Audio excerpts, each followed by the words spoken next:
लोग अपनी सीटें तो वापस लाएंगे भी, लेकिन सपा की जो सीटें रही हैं उनको भी छीनेंगे और भारतीय जनता पार्टी पूरी तरह से हारेगी। ये कि मिल्कीपुर और कटेरी 100% जीतेंगे। क्या बीजेपी मिल्कीपुर से वसूल करेगी अयोध्या की हार का बदला, या समाजवादी के सांसद अपने बेटे को विधायक बनवाकर लहराएंगे जीत का परचम? बीजेपी प्रत्याशी को जिताने के लिए स्वयं मुख्यमंत्री योगी आदित्यनाथ जहां कई बार दौरा कर चुके हैं, वहीं सपा हाईकमान यहां की सीट पर पल पल की नजरें बनाए हुए हैं। लड़ाई सपा और भाजपा में देखी जा रही है, बताई जा रही है। मिल्कीपुर की जनता सीधे बता रही है कि लड़ाई तो केवल सपा और भाजपा में है। दोनों पार्टियों के जिम्मेदार अपने वर्चस्व का झंडा बुलंद करने के लिए लालायित हैं।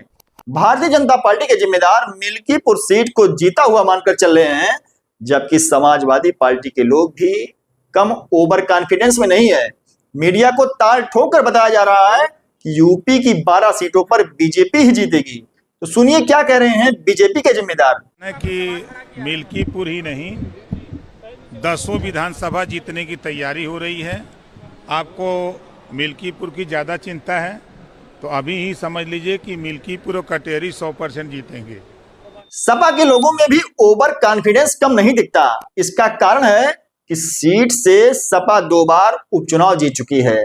लोकसभा चुनाव में बात उत्तर प्रदेश की करें तो बीजेपी का प्रदर्शन अच्छा नहीं रहा और निराशा उस दौरान हाथ लगी जब अयोध्या में मंदिर बनने के बाद खूब हो हल्ला होता है, बावजूद इसके यहाँ की सीट सपा के पाले में चली जाती है।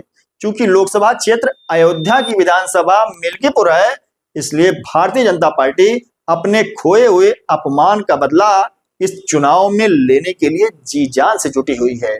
इसकी मॉनिटरिंग स्वयं योगी आदित्यनाथ कर रहे हैं। इसका कारण है कि मिल्कीपुर सीट आखिर अयोध्या में ही तो है और नाम अयोध्या का ही आएगा। मिल्कीपुर सीट पर मौजूदा सांसद अवधेश प्रसाद विधायक थे, लेकिन जब वह सांसद बन गए तो यहाँ की सीट पर उपचुनाव होना है और सीट खाली हो गई है। वहीं अगर पिछले रिकॉर्ड को देखें तो मिल्कीपुर के उपचुनाव में 2 बार समाजवादी पार्टी ही जीती है, इसलिए समाजवादी पार्टी भी ओवर कॉन्फिडेंस में चल रही है। सपा के ऊपर ओवर कॉन्फिडेंस का दूसरा कारण है कि इसके पहले समाजवादी पार्टी से ही मिल्कीपुर के विधायक अवधेश प्रसाद थे और उनकी पूरी संभावना है कि अवधेश प्रसाद के लड़के को ही उपचुनाव का टिकट मिलेगा, यह लगभग तय माना जा रहा है। सपा के ऊपर ओवर कॉन्फिडेंस का दूसरा कारण है कि मिल्कीपुर विधानसभा सीट के जातीय समीकरण को अगर हम देखेंगे तो यहाँ पर बेस वोट यादव मतदाता सबसे ज्यादा करीब 65,000 हैं। इसके बाद 60,000 पासी और 35,000 मुस्लिम हैं। यह भी ओवर कॉन्फिडेंस का एक कारण है समाजवादी के लिए। तो सुनिए सांसद अवधेश प्रसाद क्या कह रहे हैं। ऐसा है, माननीय राष्ट्रीय अध्यक्ष जी मिल्कीपुर के बड़ी तादाद में कार्यकर्ता आए थे, समर्थक आए थे और नेता लोग आए थे।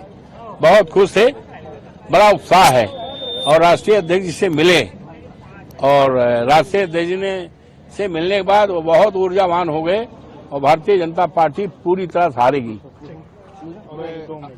तो दोस्तों आज के लिए बस इतना ही। ऐसे ही पॉलिटिकल खबरों को देखने के लिए हमारे चैनल पर बने रहिए। जल्द लौटेंगे एक नए मुद्दे के साथ, तब तक के लिए नमस्कार।